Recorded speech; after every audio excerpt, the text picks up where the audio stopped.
Party జాతీయ అధ్యక్షుడిగా ఆయన ఉండాలి. జాతీయ రాజకీయాల్లో చక్రం తిప్పాలి.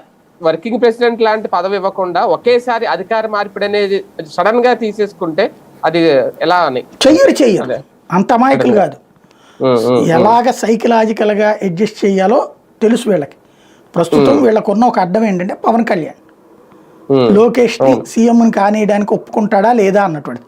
ఆయన కూడా ఒప్పుకోవడానికి ఆయన పార్టీ కాదు కదా అనొచ్చు, కానీ కూటమి ఇక్కడ కూటమిగా పదే పవన్ కళ్యాణ్ చెప్పే మాట చంద్రబాబు నాయకత్వంలో పనిచేస్తామని. ఈ మధ్యన కొంత లోకేష్ గురించి కూడా మాట్లాడుతున్నాడు. బట్ ఇక్కడ ఒక సందిగ్ధ స్థితి ఉంది పవన్ కళ్యాణ్కి లోకేష్కి కూడా. లోకేష్ ముఖ్యమంత్రి అంటే పవన్ కళ్యాణ్ డిప్యూటీ ముఖ్యమంత్రి అన్నప్పుడు సామాజిక వర్గం నుంచి యాక్సెప్టెన్స్ ఉండదు. పవన్ కళ్యాణ్ సామాజిక వర్గం నుంచి అంటే సెకండ్ ప్లేస్ లో ఉండిపోయాము అనే ఫీలింగ్ వస్తుంది.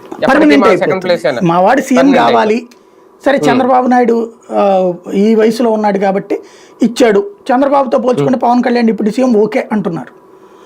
లోకేష్ ని సీఎం గా పెడితే డిప్యూటీ సీఎం గా పవన్ కళ్యాణ్ యాక్సెప్ట్ చేయించాము.